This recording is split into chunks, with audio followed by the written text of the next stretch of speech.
Hey, what's going on? This is Ricardo with the Code 7 Podcast Network, and we are about to get started with the DRT, the Dispatchers Roundtable, and this is going to be round 37. Woo! 37, man. But this is going to be good. So here we go. As always, a word from the sponsors. At InDigital, we know that public safety professionals hold themselves to a high standard. In fact, standard doesn't do it justice.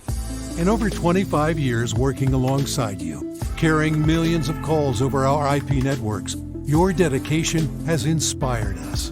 That's why our ESI net goes beyond industry standards, not only I3 compliant, but designed to adapt to future development for a network you can count on when it matters most. Learn more at indigital.net. If Within the Trenches has ever taught you something, open your eyes to what it is like to be a 911 dispatcher, or has inspired you to become one, then help support us and join our Patreon. Get exclusive bonus content, one-of-a-kind swag, discounts on merchandise, ad-free early access to new episodes, and much more. To join, please visit patreon.com/WTT podcast. And if you're an industry partner, we have something for you as well. And now, for the show. This is Jordan, and you're listening to the Code 7 Podcast Network.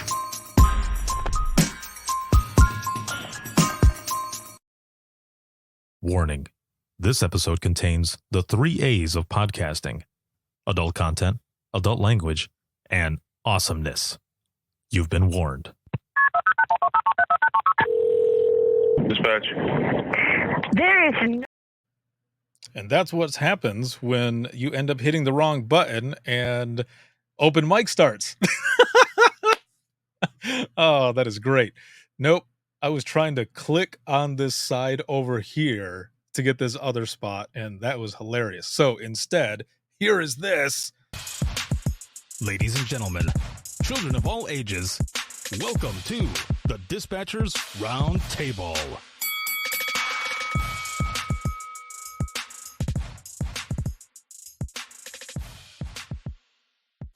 Yeah. All right. We are about to get started here with the Dispatchers Roundtable. That was hilarious that other one popped up. Oh, man. You got to love it, especially when it's live. You have to love it when it's live because there's nothing else you can do. But eat it and continue going. So, welcome back. Was going to do a DRT last month, and man, things just got so freaking busy that I did not have the chance. So I am super happy that we are back for the DRT, the Dispatchers Roundtable, for round 37, and we are going to be doing this. This live broadcast is sponsored by InDigital, a leader in next-gen core services, and a big shout out, as always, to Facebook subscribers as well as patrons of the podcast. If you look down in the bottom left-hand corner of the screen, right under my name, if you're ever looking for any information on myself, the show, any of the shows that I do, but also social media, check that one out because that's where everything is at. It's links.co/WTT podcast, and that's links with 2 I's. That'll take you to the bio page, and all of my important information is there in one spot for all of you. So thank you for being here and for checking out this topic that we're going to be discussing here. And we're gonna have some fun. So if you have any questions, any comments, or anything like that, please make sure to throw them in the comments section, and we will get to those. We will comment on those, and roll call. Where are you watching from? All of that good stuff. Throw that into the comments there. But I am going to bring my guest on, and super excited to have her back. Had her on. She was actually a speaker for Dare to Be Great 4. Has been on a couple episodes, and we did a funny bonus episode as well. So my guest today is Angela Johnson. She's a former 911 dispatch supervisor and is currently a licensed professional counselor. Hello. Hey, how are you? Oh man, I'm doing okay except for that botch. Oh man, as soon as I heard the open mic thing going through, like my eyes just went. I was like, wait, I've got stories for open mic night. Wait. Yeah, hey, well, we can do that too then. Oh man, that was hilarious. I didn't know what to do. But what's funny too is that like a little bit before I brought you into the green room for us to get all of this going, for this live, DRT here, I was live on TikTok introducing myself to that platform and doing all of that, and I look up at the clock, and I'm like, "Alright, we're gonna have to do a part 2 because I'm going and doing another one over here, and we're gonna be doing that." So, good times, good Good times. times. Yes. Now, for all of those who are gonna be jumping in and listening and commenting and everything else, look at Angela's background. That What? color blue. I keep talking about it, but it just makes me feel peaceful, man. Like, looking at my background, it's like, it's so chaotic. Like, like, dang it, I need to do something. I need to switch it up. I need to put that screen, the green screen that I have in the corner of my room, I need to put it Yeah. back up so Yep. that it looks cool because green is my favorite color, and it kinda shows up a little bit like your color in the back there with, like, different it looks like it's got different hues, you got the shadow and Hmm. everything, so very nice. Thank you for being here, and, for those who are jumping in, those who are watching and everything, if they might not know who you are, a Correct. brief introduction of your dispatch experience and where you come from, please. Where I come from. So I was a dispatcher for 18 years, and the last 5 I was a supervisor, and also the last 5 I was on permanent night shift. So yeah, ouch, that W hurt. w I was gonna say, did you like the night shift, though, or was morning shift more your thing? Evenings was more my thing. But no, I didn't. It was I hated it. So it was kind of like, well, if you want to be a supervisor, then you have to automatically go to night shift. Mhm. That's the way that it was.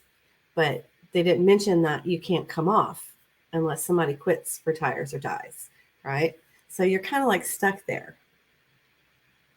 So yeah, surprise. So no, I didn't like night shift at all. It was for like the first year was okay. It was fun. All the good stuff happens at night, right? And you get to do things during the day but then it was just no, no, no. It was too much. See, I loved night shift. Like, that was my thing. When I went to mornings, oh my lord, that was something else. Like, I think it was mostly because I lived, pretty far away from dispatch and everything, so I would have to wake up, especially when it was a morning shift, I would have to get up at, about 3 in the morning Ooh. to be able to leave by 3:30 to make it to work by a quarter after 4 to be briefed for my shift to start at 4:30, and it was a 4:30 to 4:30 shift. Oh, that hurts. Oh no, 12 hours too. No, we didn't do Yeah. 12s at that time. Oh, lucky. That was another thing. We were getting ready to do 12s, or they were talking about it. And I'm like, nope, I'm out. I can't. Nope, can't do 12s. Well, so you have all of that, you have all that time and everything. The last part, it's nights, all this other stuff, but you start, say around 2012, and maybe it started a little bit before that, but you start building this class Yeah. for compassion fatigue. What was it that brought you to that point? And then, kind of transitioning to what it is that you do now. So I know I always think of the transition, and I'm like, I don't know how it happened. Um, I guess it was, I had been there for a couple of years. It had always been like just a series of bad calls. And I noticed that I was changing, just my whole outlook. We get the dark sense of humor, which is our coping mechanism, and just being irritable and also not sleeping and gaining weight and things like that. And then I started looking at everybody else in the radio room. And I'm like, they're the same as I am. It's cable goes out at night and the dispatchers were just like picking on each other. I'm like, where is this coming from? And nobody ever talked about mental health, ever. You just sucked it up and answered the next phone call. So I started looking into what was going on with me because I like to answer the question why. I always want to know why and what's this process? So I started looking into, and then I started reading about compassion fatigue. And I was like, well, I want to put together some type of presentation. And I just thought that we were just going to do it for my own communication center. But I ended up presenting at my first APCO. It ended up being like a 3 hour long training class that we did at APCO. And afterwards, dispatchers were coming up saying, I didn't know that's what I had, but I have everything that you just talked about.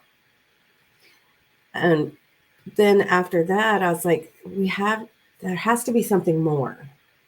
It can't just stay in this little area like my communication center or the local APCO. And for me personally, I knew that I could not stay where I was feeling the way that I was. I couldn't do the job anymore. I didn't want to be there. So that's when I was like, okay, I have to set a goal. If I know this is not going to change and I am not where I want to be. So I was like, well, what's the next best thing? Mental health. Because I talk to psych callers all day and I talk to the public. So I went to the mental health direction and it just went off from there. And I took a little break after I left dispatch to go ahead and focus on licensure. But it's ingrained in who I am. I'm a dispatcher. I mean, that's it. So now I'm finding myself coming back to it in ways of like research and advocacy for the profession. Well, that's where I am. It's interesting when you finally get to that point where you have to make a decision, right? And it's whether to stay in the same spot or move on. And either one is hard. They're both hard, especially when and if you decide it's time to move on. Right. But even with it's time to move on, how do you move on, or where do you move on? Do you go outside of the profession, or do you stay Mm-hmm. within the profession doing other things? Yeah. And like for me, it was super hard to leave because I felt like I was betraying my people. And Yes. it was a hard thing, but there was someone that I spoke to, and I can't remember who it was, but and now that I think about it, a lot of people have said a version of this, and it was kind of the same for me too, was that I decided to choose myself. Yeah. I decided to choose myself, decided to choose my family, what would have been the best thing.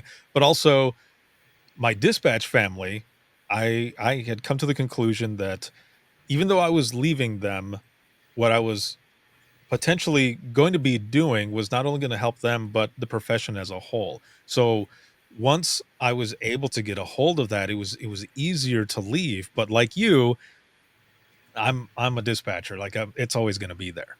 Right. So Right. you end up making this decision. You were finding all of this stuff out and everything, and we start getting into, I guess, what are some of those symptoms? Because we're talking about compassion fatigue, but Uh-huh. there's a lot of differences between compassion fatigue and PTSD, but some of them are so similar though that some They are. people might think they have one over the other. So let's talk about compassion fatigue first. What are some Okay. of those symptoms, or what is it, and then what are some of those symptoms? Okay. So compassion fatigue is this exhaustion that we experience by dealing with everybody else's bad day. The saying is nobody calls 911 if they're having a good day. And over time, due to this constant exposure of like traumatic calls and the lack of perceived support that we have at our agencies, we become not only emotionally exhausted, but physically as well. And it's very similar to PTSD, except for the way we become traumatized. PTSD is directly, it's either yourself, someone like your family member, or directly witnessing it. because dispatchers, we hear it. It's not considered witnessed. But we, like for me, I became irritable. I wasn't sleeping. I know night shift, I maybe sleep like 3, 4 hours at a time, and then hopefully try to sleep before I had to go on shift. Just becoming numb, no emotion whatsoever, whether it was on duty or off, because there's that exhaustion. I didn't have any more of myself to give anybody. There's also um, remembering the event. It's not your event because it didn't happen to you, but it's playing back in your mind the caller's trauma, whether it was something you heard on the phone, like the screams from the person. It's just constantly playing this back in your mind, or even questioning yourself over and over again. Did I do it right? Or playing your tape back just to make sure you didn't transpose an address. And it's that anxiety and increased depression, difficulty concentrating, not trusting yourself anymore, and hypervigilance, easily startled. You know, start like you're driving down the highway and you know every color of the car around you and you don't even have to look because you saw it once, because you're just paying attention to everything all the time. And it's just Holy not having time for yourself. damn. So I have that response mainly because as you're saying all of this, even like now sometimes, because for those who are watching and listening, you come from dispatch and you leave dispatch. It's once dispatch, always dispatch. Like that Mhm. stuff stays with me.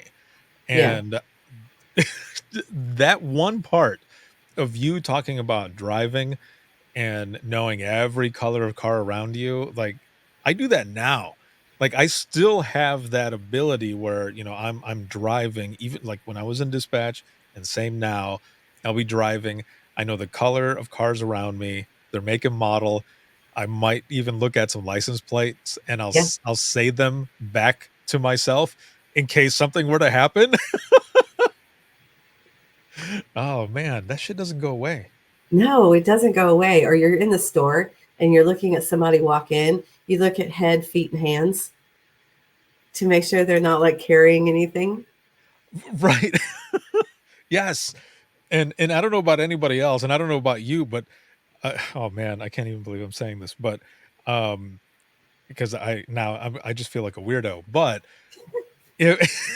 while I'm sitting in my living room, like everybody will be asleep, and I'll be there, and if I hear a loud noise outside or something, I'll mark down the time Yes. just in case. Like if whatever I heard turned out to be something gnarly, like, and people were looking for, times or something like that, I'd be able to say, "Well, that noise that you reported on, I heard it at such and such time." Oh, geez. It kind of makes me think of, so something I started about 4 years ago, and actually it started from a conversation with my wife where she was saying, "You know, I wonder if there's a way, to kind of communicate between dispatch and their family, something that they would want to say that maybe they don't know." And I remember saying something like, so like if I could tell you one thing or something like that. And she goes, yeah. She goes, I wonder what would happen. So I put that out there and people responded to that like just like crazy. And right now I started it up again and people have been sending stuff in. So like for example, someone saying, um, I'm sorry that I'm always so hyper aware of everything or that I don't Hmm. let you do certain things, but what you don't know is I took a phone call from, someone and this happened. And it had been going out there and this seems to be kind of building and building. We're finding out more that there's a lot going on with people, and, of course, they feel more comfortable sharing it anonymously, Yeah. but, I think it's really good. I think it's good to have conversations like we're having now, and projects like the If I Could Tell You One Thing, where people are putting that out there and they're able to give it to their family and say, "Hey, I want you to read this so that you can understand it more." It's not that I really can't tell you or don't know how, but just read this and you'll understand. Yeah, exactly. Or if I come home and I just can't talk right now, it's Yes. because I've been talking for 8 to 12 hours. And it's like, I just can't. Here in the comments, I want to I want to put this on the screen really quick. Sandra says, "I save times when I hear loud noises and also try to remember license plates and a description of vehicles." Yes, not the Yes. only one. No. Oh man, yeah. See that so that happens. And Mhm. I remember when I was in dispatch too, like I didn't know about compassion fatigue. I didn't know about like secondary trauma Yeah. and the types of things that that causes. Like I had a conversation once with Dr. Stephanie Kahn, and she's got a book out there where she's talking about a lot of this stuff, and there was one part that really got me where it's talking about like stomach issues, Yes. and I didn't have these issues until I was like deep into my dispatching career. And I remember sitting there and looking into the camera at her and me saying something to the effect of, "So you're telling me that all of these issues that I've been having with my stomach has to do with secondary trauma?" Yes. I mean, mostly, with secondary trauma, and not that I'm just, some slob feeding myself with a bunch of crap. Like this whole time, I'm and even after I changed my diet, it did help. Things got a lot better. I was exercising, doing all types of things, Mhm. but I never put two and two together. I mean, you don't know what you don't know, but that was one of those things. Yeah, it is. Definitely stress can manifest in physical ways, whether it's with stomach or like headaches. And you ever like clench your jaw and you're just clenching your jaw and you don't know you're clenching your No. jaw. Even when you're sleeping, you're clenching your jaw. And Yes. then your dentist is like fussing at you because you have no back teeth anymore. Or like the shoulder tension, Right. muscle aches. It's like everything aches sometimes. Yes. Yeah, that was another thing where I didn't realize, and a lot of you who are watching and listening right now, if you're still in dispatch, this is one thing to really pay attention to that seems very simple, but you don't know that you're doing it. And so what I didn't realize that I was doing a lot of until I really started paying attention, but also it was like the last year and a half of my dispatching career, was that I was like this a lot of the times, and this is where I was carrying like all of the Mhm. pressure and stress. So, when you have your shoulders up, you're tensing that, and I would have almost like a jawbreaker size knot, on this shoulder. And then I took a moment to just drop it down. And even like right now, it's like, oh, like that feels so much better. But you don't know that you're doing it, right? No, you don't until you either somebody tells you, why are your shoulders up to your ears? Or you go home and you change positions or something, and then you realize that you've had your shoulders up to your ears all day long for hours. Hmm. Yeah, and another thing I remember is going to the doctor. I went to my doctor and he goes, "You're really stressed out." And I said, "Oh, no shit." I'm like, "Really?" And he goes, "You need to try to not be stressed out. What do you do for work?" And I said, I've never told you what I do for work." And he goes, "No." He goes, "Whatever it is, you need to be less stressed." And I said, I'm a 911 dispatcher and call taker." And he goes, "Okay, well, I guess you can't be less stressed then." I was like, No. "Yeah, bingo." But also during that time, I was telling him about my shoulder pain and stuff and how I was having these neck issues. And as I'm saying this, he's walking towards me slowly, which was weirding me out because I'm telling him about my neck issue. And he goes, "Oh, really?" And as he's getting closer and talking to me, I notice his hands are closer up to his like face and his chest. And he's like, "Oh, okay. Yeah." And he gets real close to me. And I swear, this was the fastest I've ever seen someone do any movements.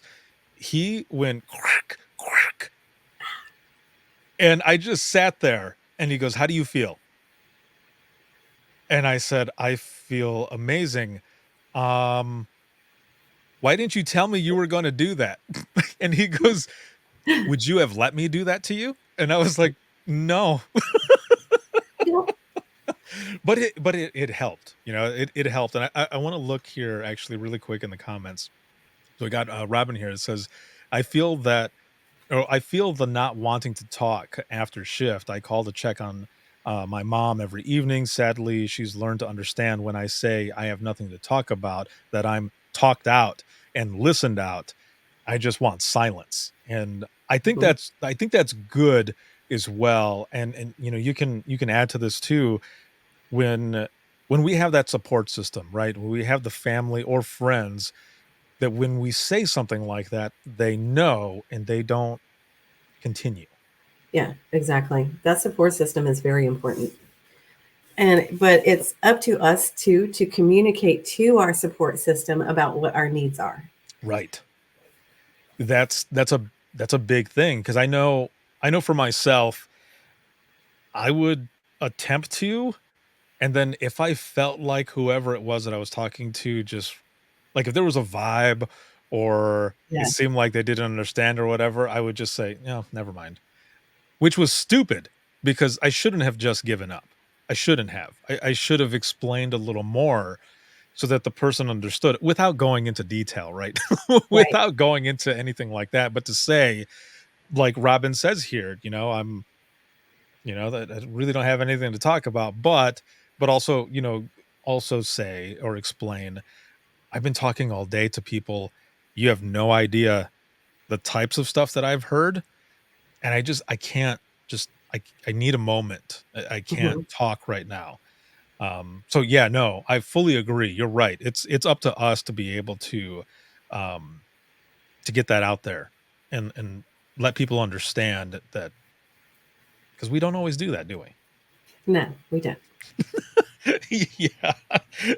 Deborah I'm guilty. here's what's that? I'm guilty. I didn't do Yeah. that either. Yeah, a lot of us are. Again, which is why I think these conversations are very important. But Deborah here mentions migraines, TMJ, stomach problems, high blood pressure. She says my doctor was so happy when I retired. My doctor was an older doctor. He passed away a while ago, but um, it was the same thing with me. I didn't have the migraines or TMJ or anything like that, but the stomach problems and the high blood pressure, yep, that was a big thing. And it's still I still deal with it.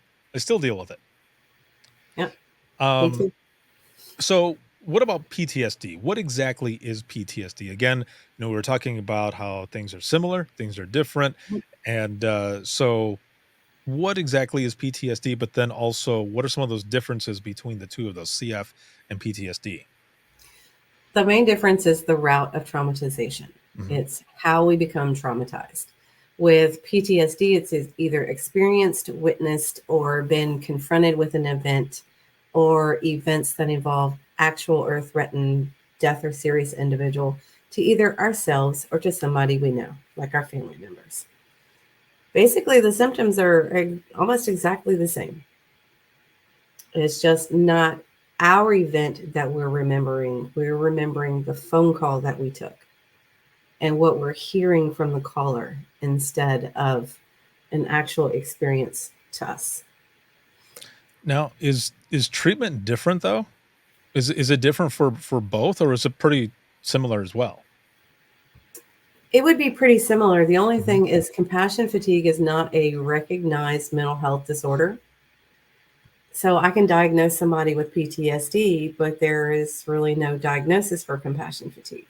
Mm, I see. Okay. That's the thing. Wow.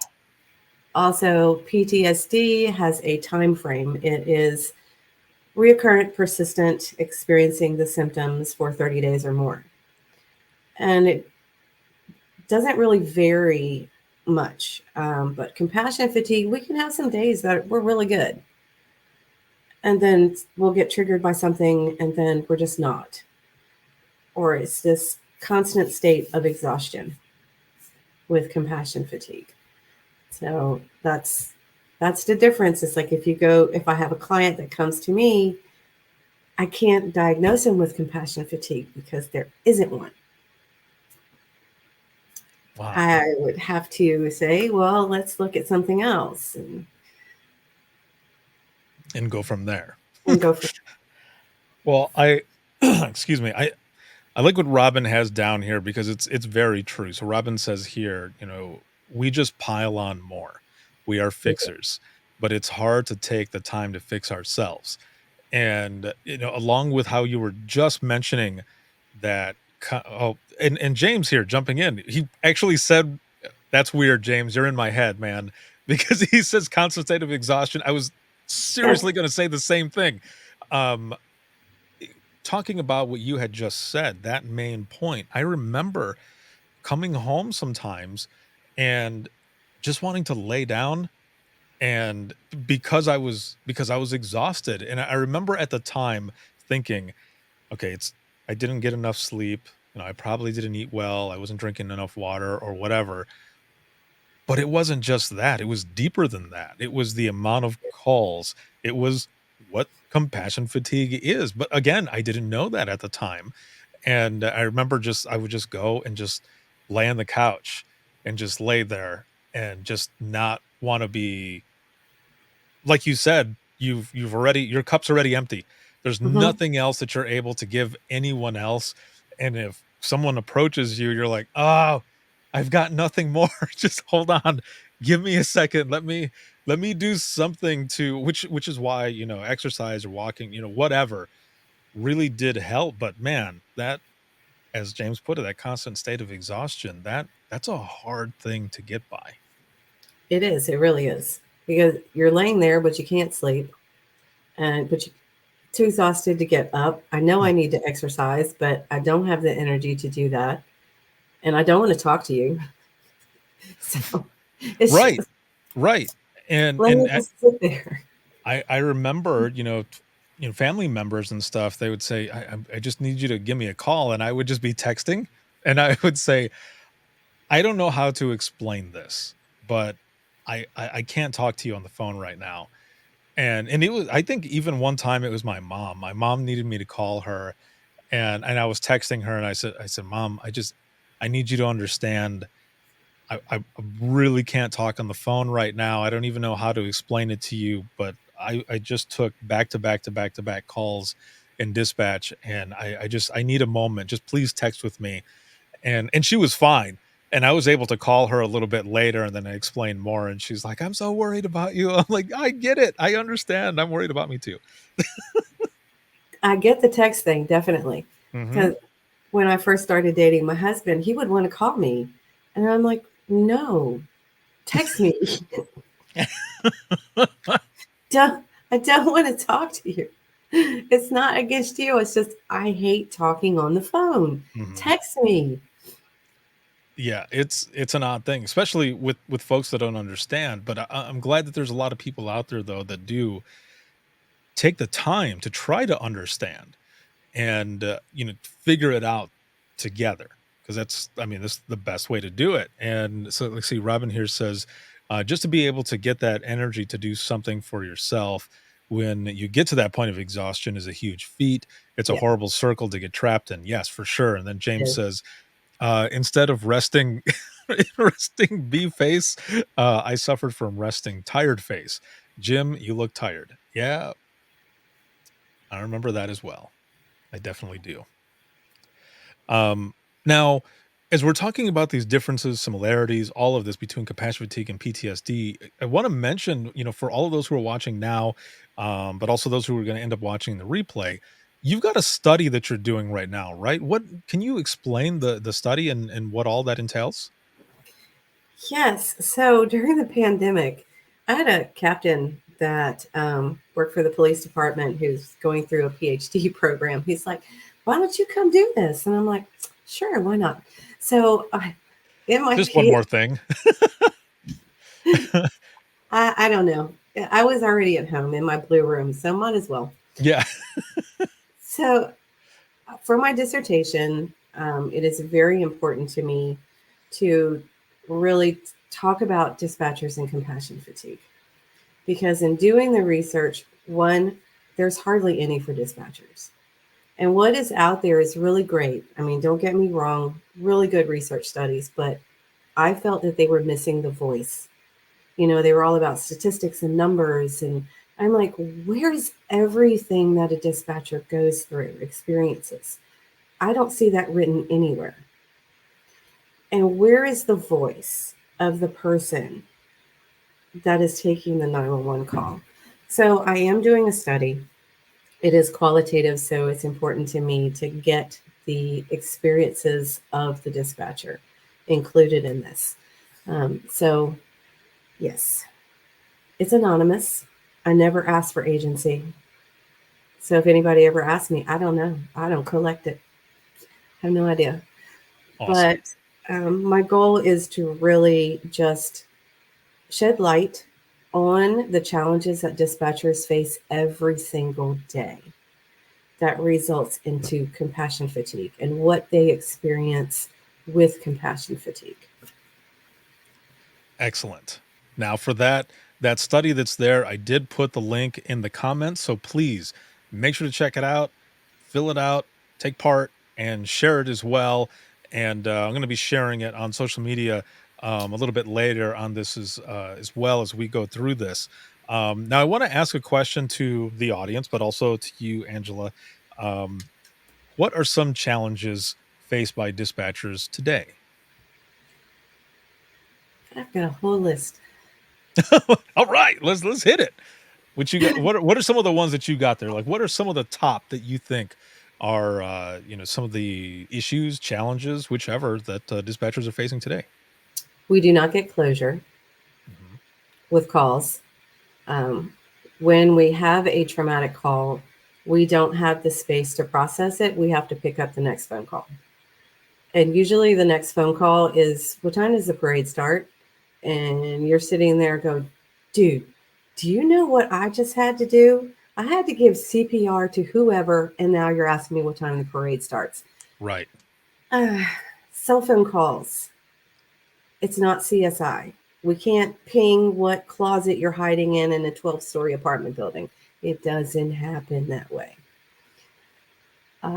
We get cussed out all the time, you know, for no particular reason. They just call, cuss you out, and hang up. Be like, yay, have a good day.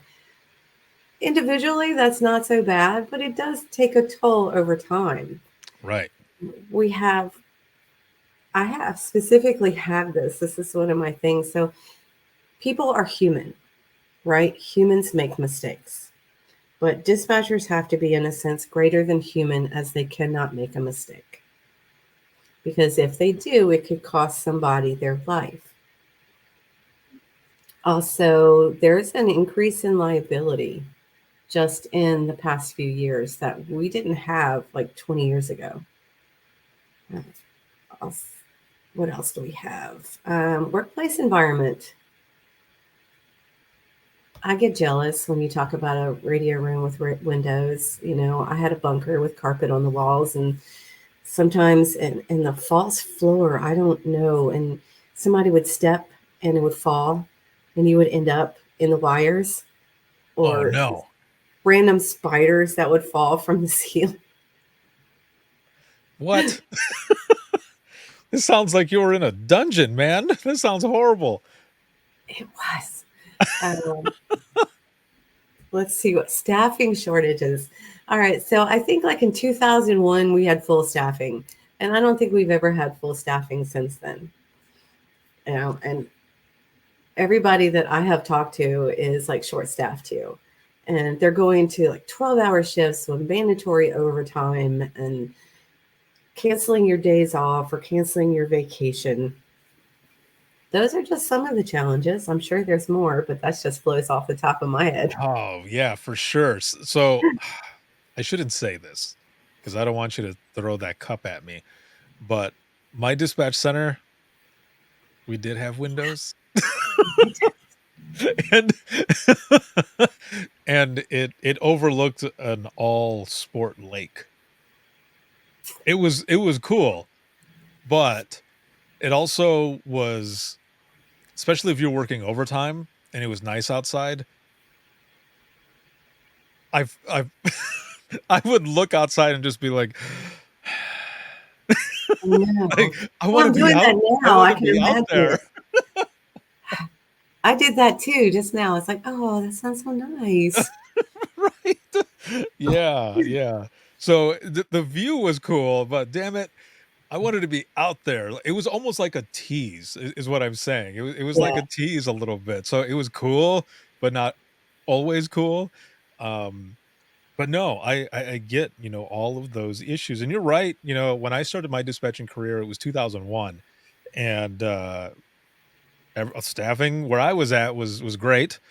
And then a few years later, I ended up going to or moving back home to Southwest Michigan, working for Central Dispatch, and we were short staffed already. This was, I don't even remember what year it was at that time, but that first weekend that I was by myself off of training, I got forced in 3 times. So if that tells you anything about the short staffing, and that was my thrown to the lion's den. Welcome to dispatch, Ricardo.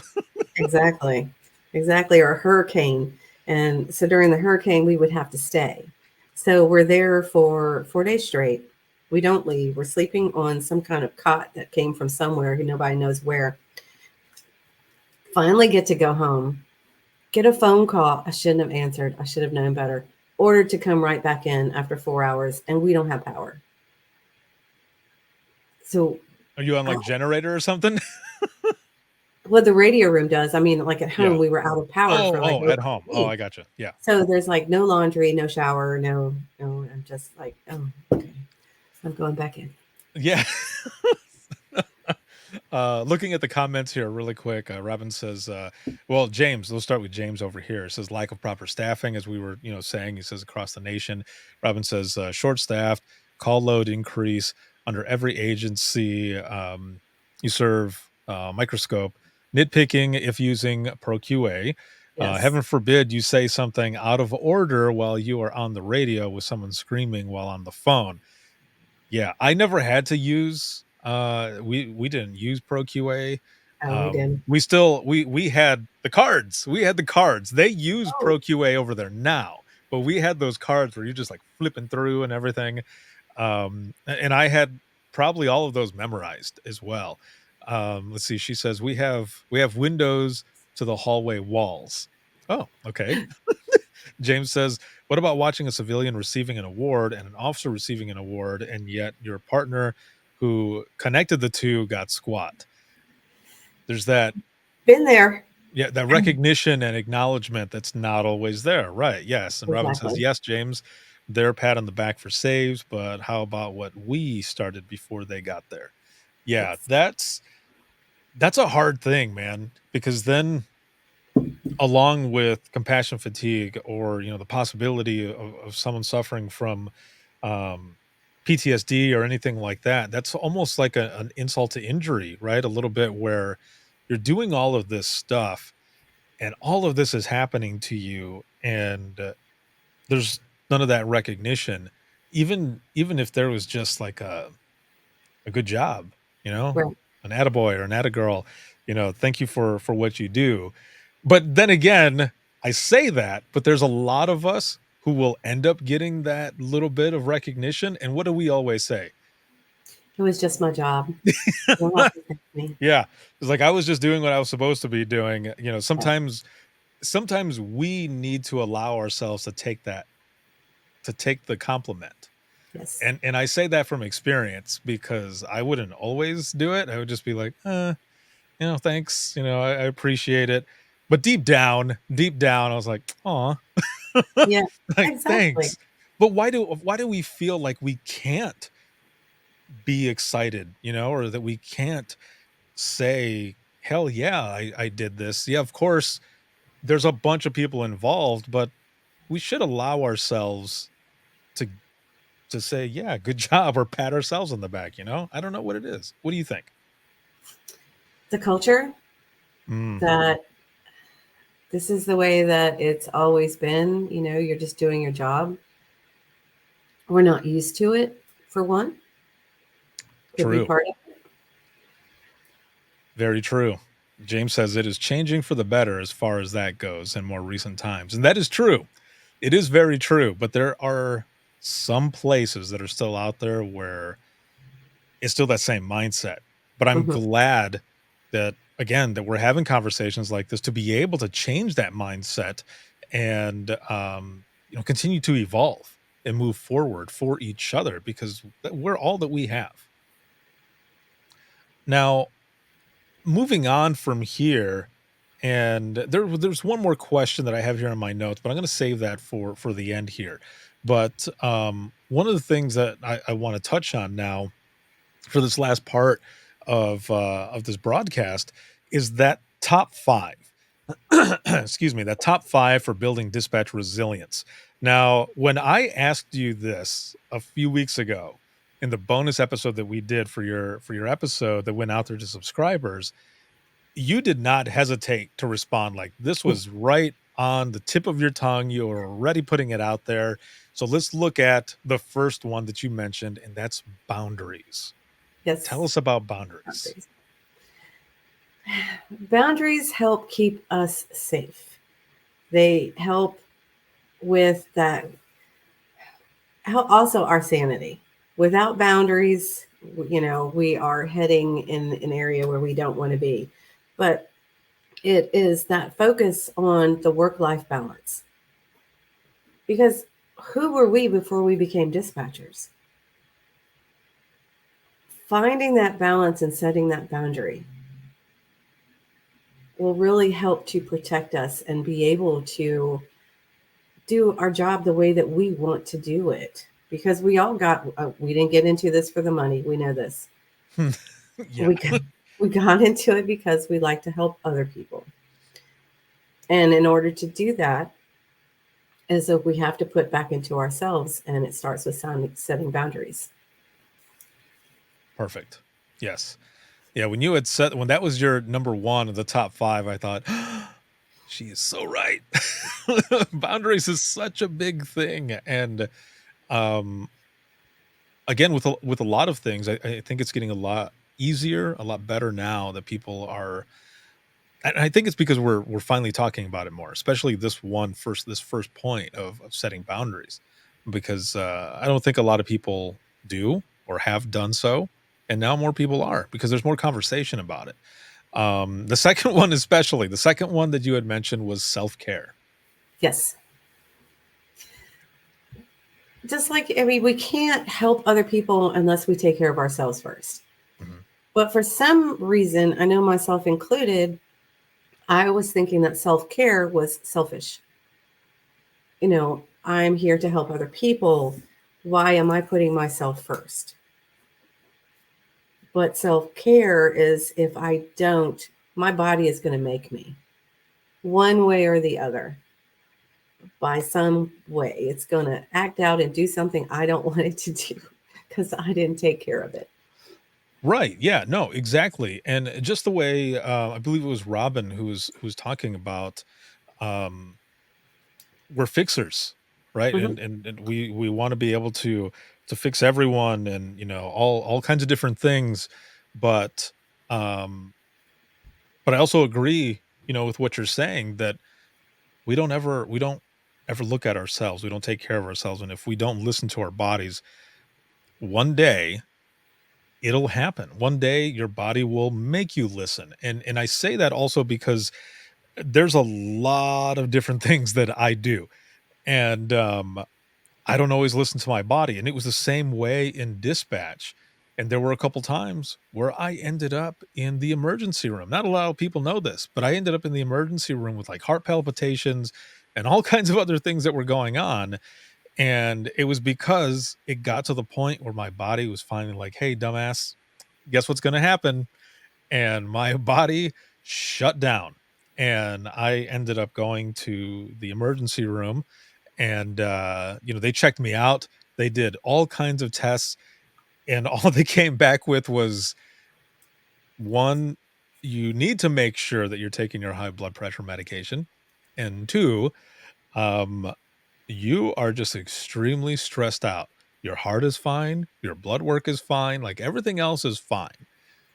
but there is something going on that you're not taking care of, and you Yep. need to take care of yourself, or the next time you come back in, it's going to be for something way worse, and you don't want to be there. Yeah, true. It's like I was working 34 days in a row and thought that that was normal, without a day off, because it was normal at the time. That's just what I did. And wondering why I ended up where I was, exhausted, couldn't do anything. And yes, I also ended up in the ER and had to have surgery. So that's learning self care. It's important to take care of ourselves so we can help others. And also to be there for our families too and ourselves. Right.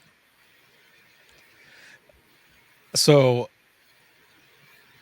I had another thing happen to me where I ended up in the ER. I thought I was having a heart attack, and they ran everything, and it came out that it was an anxiety attack. And I said, I've never had anything like that before. And they said, well, you need to start taking better care of yourself, or that shit's going to be, I mean, they didn't say shit, but they said that stuff is going to be happening more. And I took hold of it. But if I could go back in time and talk to myself with everything that happened, talking to myself in the beginning of my dispatch career, I would tell myself to look into that a lot more, a lot sooner. Get into yoga, get into meditation, especially meditation with breathing techniques and everything. Um, and just be honest with myself and blunt and brutal and say, this is what's going to happen if you don't do that. So those who are listening and watching now, take this take this to heart, because that's why this conversation is so important. Yeah. I tell myself to take that day off and not Yes. not a regularly scheduled day off. It was mine to take it. And I don't need to work every day. Right. Yes. Because some of us, a lot of us, I think, um, you kind of take that almost like a badge of honor, and Yes. like, oh, I've been working for like 3 weeks straight, man. I've been doing all this OT and everything. Like, you're not getting an award for it. Like, you're some shit's gonna go down. I mean, I know, you know, there's a lot of, we need to get, you know, when I was taking a lot of overtime, it was because I was planning for, a family trip, or it was for Christmas or whatever. I'm getting all that money, and I'm like, oh, that is great. But man, it didn't turn out that great when I'm on that vacation finally after doing all that overtime, Mhm. and all I want to do is sit. I don't want to do anything else. And my family's like, come on, let's go to the beach. Let's go do this or that. I'm like, oh, I don't know what to do. And with the self care, it doesn't have to be anything big. Hmm. It really doesn't. It can start very small. Quiet time with a cup of coffee can be self care if needed. Yes. Just, yeah, just something like that. Or it Right. can be big. Go get, hair done or go to the gym, work out. But Go it get can start small. a massage, man. Yeah. Man, a massage, like, take advantage of the insurance that you have. Go get that massage, like, take the time, because, man, that is good stuff there. Now, number 3 is having a goal, Mhm. another important one. It is having a goal. It gives us something to work for. It doesn't, it can be whatever you want it to be. Is there an APCO training class that you want to take? Is there some type of training in your communication center? Is there a hobby that you wanted to do? Did you have a hobby before you came into the radio room that you let go because you're working every day? So I'm going to pick that back up. Or is there something with your family that you want to do that you want to work towards? It's just having a goal. It kind of gives us that purpose of something. For sure. Yeah, goals are very, very important. Deborah over here says, "Oh, to have an actual hot cup of coffee." Yes, hot one, not a hot one that was hot 2 hours ago, right? Right. Yeah, yeah, not hot 2 hours ago, but also not hot that has been nuked like 10 times, and then by the time, you go to drink it that 10th time out of the microwave, it's alive now because it's been radiated so much. Oh, I definitely feel that, yeah. Um, the next ones are social support, and you kinda mentioned the 5th one a little bit already, but, Mhm. balance. So social support was number 4, and then balance. Social support is very important. It is, we shouldn't have to feel like we have to carry all of this by ourselves.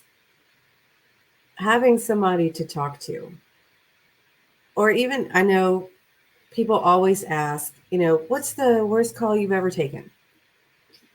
And then you tell them and they cry. It doesn't have to be that kind of person that you talk to, Mhm. just somebody. It can be mental health therapist, it could be peer support, it could be friend, family, just somebody to talk to for support. Keep friends that are out of public safety. Keep those. Before we get into public safety, we all had like friends, and then we kind of lose them as we go through this. I know for me, night shift, all my friends started dropping off because they wanted to go out or do things. And I'm like, well, gotta go to work. Sorry. And they keep dropping. But if I wouldn't work the 34 days in a row, then I may have had some time for friends. But it's just having that support, somebody to be there in your corner.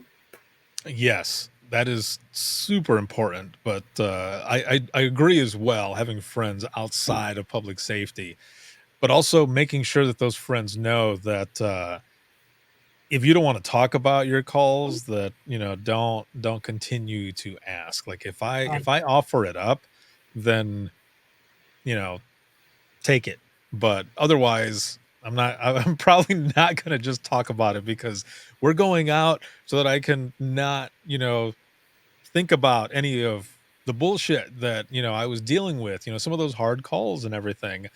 Um, so yeah, no, I agree with that. There there were a couple times where I got invited places and I said, I can't go, man. I gotta work. But then a few days later, um, they'll say, or they ended up saying, "Man, you won't believe what happened to us that night." And I would say, I know what happened because I was Right. working in I took the dispatch. call. Yes. Yeah, yeah, yeah. It's like, "Let me tell you what happened on my end." Oh, Right. man. Yeah. Some of those, definitely fun ones. So what I wanna do now here is we're kinda going into the wrap up of this live broadcast, this round 37 of the Dispatchers Roundtable, which has been awesome to have you on here and have those in the comments here talking and giving their feedback and everything as well. Um, the audience, I had posted something about a week or so ago asking what their top 5 was, and I wanna go through some of these, but the last one that I'm gonna go through, there's a lot of detail to it. So for these first ones, I'm just gonna kind of go, here and there mentioning some of the parts. But, so we've got, have a healthy stress outlet, Hmm. don't cut your sleep short, which damn, that is a big one right there because for me, so, I told you I worked midnight shift all the time, and it Hmm. was 12 hours, 4:30 to 4:30. My issue was I felt like I was missing everything that my kids and family were doing, and I Yeah. didn't wanna miss anything. So, I would sleep sometimes 3 hours, 3 and a half, 4 at the most, and then continue the day all the way up until it was time to go right back into work. Yeah. And it's a hard thing, you gotta make that decision, you have to decide, but that was something that I did all the time. I would cut my sleep short, and man, you don't get that time back. Nope. There is no such thing as catching up on sleep. Nope. Doesn't happen. Yes. Doesn't happen at all. So another point here was to get a therapist. Even if the way this person put it here, get a therapist, even if you think you don't need it. Um, let me stop there here for one moment because I'm gonna pull out that question that I had mentioned before. So, how important to you do you think that it is to speak to someone, therapist, counselor, whichever, that actually has public safety experience? Because there's a lot of folks out there that are amazing at what they do, but sometimes when you're talking to someone who doesn't understand, or the first thing they ask in response to whatever you told them is, "How does that make you feel?" You kind of like, I don't know. It might throw you off. So, in your opinion, how important is that? First, let me start by saying seeing a mental health therapist doesn't always have to be because we are experiencing something bad. Mhm. Just think of it as like a neutral third party that you go to just to talk about things.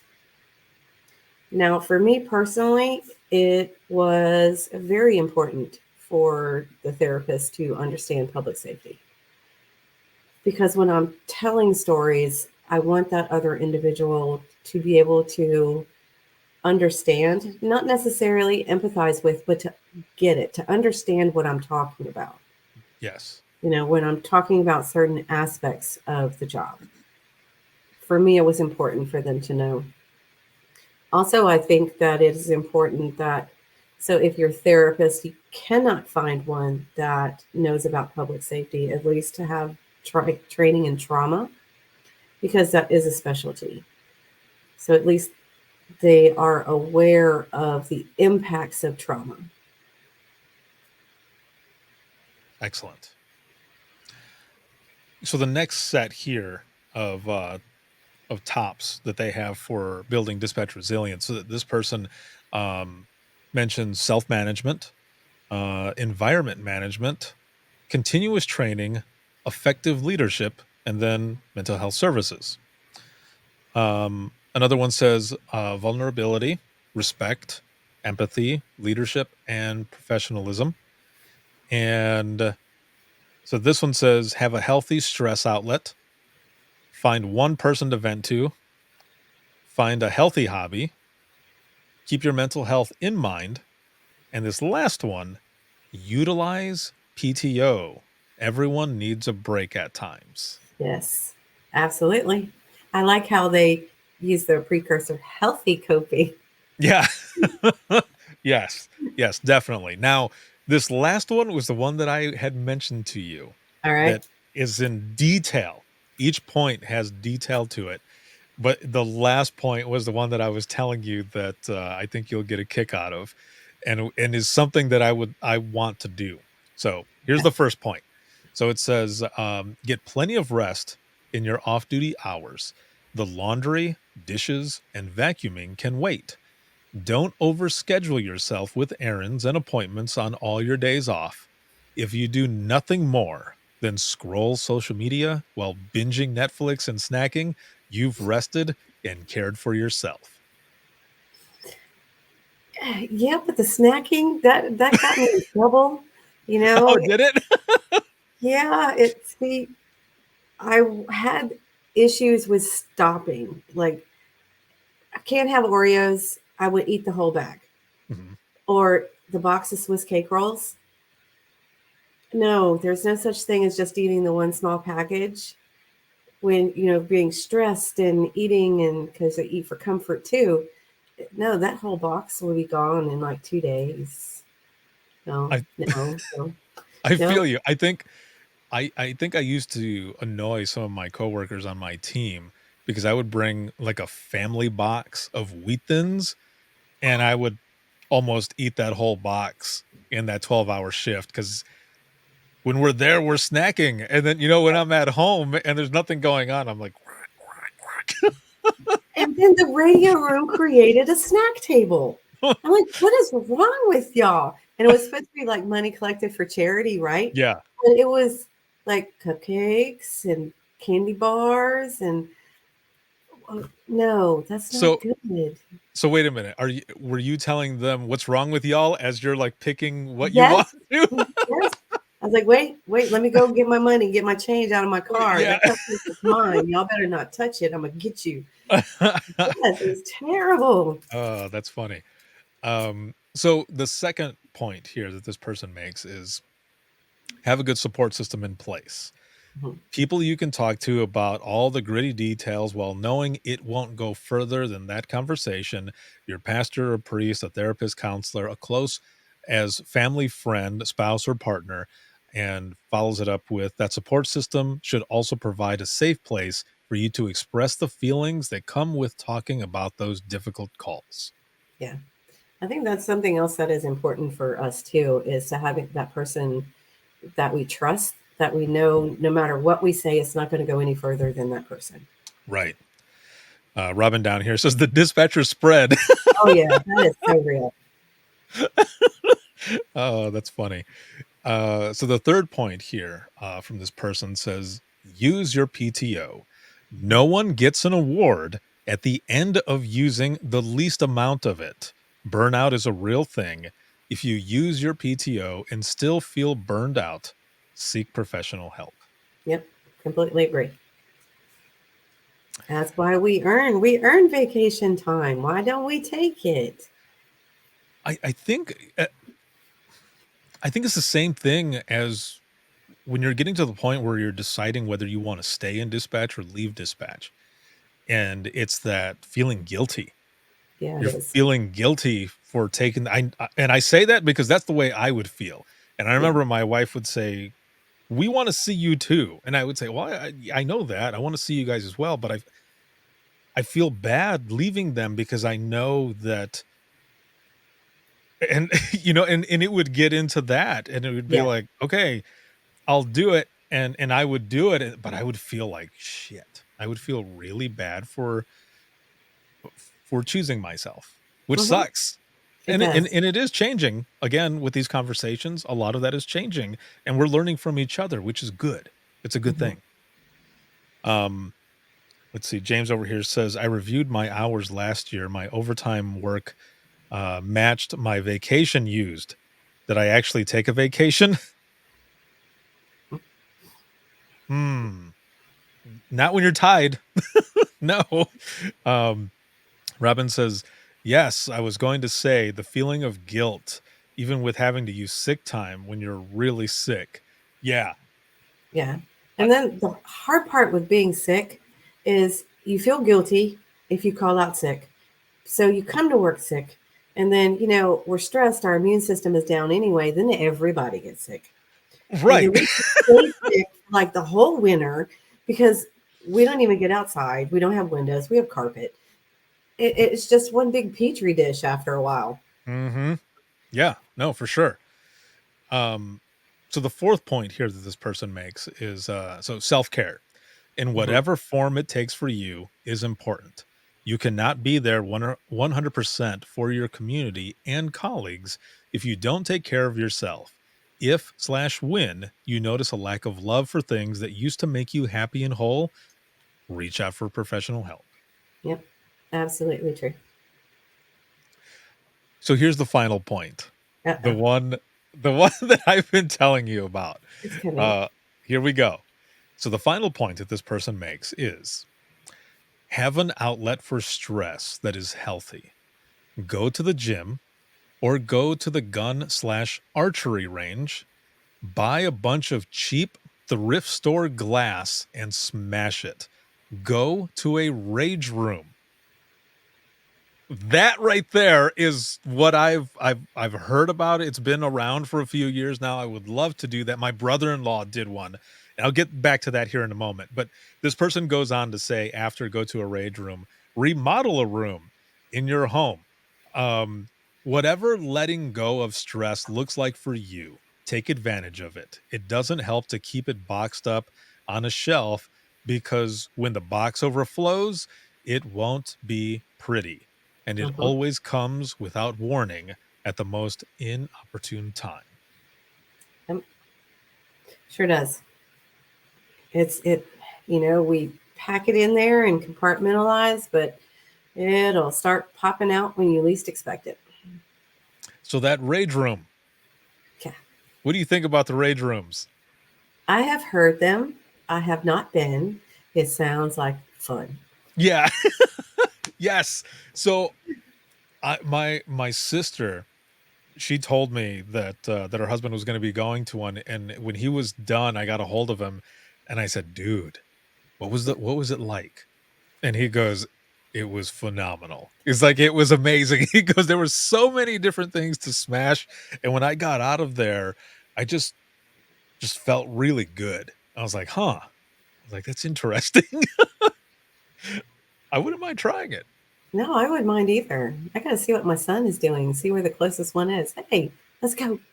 Yeah, there you go. The next big conference, we should get a bunch of dispatchers together and go find a rage room and then just bring it. Or have one at APCO International. Yes, yeah, exactly. Oh man, that would be fun. So it has been amazing to have you on for this dispatchers roundtable to talk about the differences between compassion fatigue, PTSD, but also talking about the top five of top five list of building dispatch resilience, and also being able to share the study that you're doing right now, which it's going to do many great things. I just know it. Robin over here says need a 24/7 one just for public safety. LOL. Talk about team building. No, Oh, that for would be real. fun. Yes. So as we close up here, how do people find out more about you and everything that you're doing? You have the link that you're going to post for the Yes. study if Mhm. anybody is interested in participating. Um, there are several questions that have to be answered, or reach out to me by email. I'm at ajohn209 at odu.edu.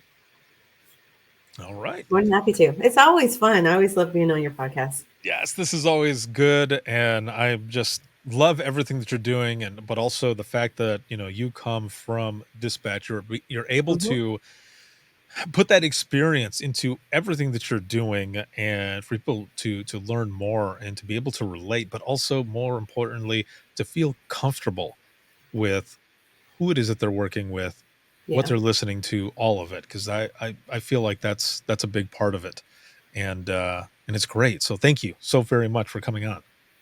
Thank you very much. Oh, if you're in Baltimore in May, I will be at the International Critical Incident Stress Foundation's World Congress talking about dispatchers and compassion fatigue. So stop by and say hey. Awesome. Very, very cool. And I will be right back with you here in just one moment. And for those who are watching and listening, if you have any comments, questions, or you ever want to be a guest on the show, or you have a topic that you would like us to discuss here on the Dispatchers Roundtable, you can email that out to wttpodcast@gmail.com. Once again, that is wttpodcast@gmail.com. This can be seen on Facebook, Twitter, YouTube, as well as LinkedIn Live. You can also follow us on Twitter. That is at 91 Podcast. You can like us on Facebook. That is facebook.com/Within the Trenches Podcast. And this live broadcast has been sponsored by In Digital, a leader next gen core services. And thank you, In Digital, very much. But also a big shout out to patrons of the podcast and subscribers on Facebook. And if you want to become a patron, you can check us out. That is patreon.com/WTT podcast, or on Facebook. That is facebook.com/Within the Trenches Podcast/support. But also for all of that I just said, if you look down in the bottom left-hand corner, you can just type in that, and that'll take you to my bio page, and you'll find everything on there. So thank you all very, very much. I appreciate it more than you know. And let's see, Robin says, thank you both for what you're doing for the industry. And thank you for the job that you do. And everybody who's watching right now, thank you for the job that you do. We appreciate it more than you know. And we wouldn't be able to do everything we do if it wasn't for all of you. So thank you so, so very much. And for the flagship show, you can listen 24/7 on Apple Podcasts, iHeartRadio, Spotify, your favorite podcasting app, and withinthetrenches.net. Have a good one, everyone, and we will see you all in the next round.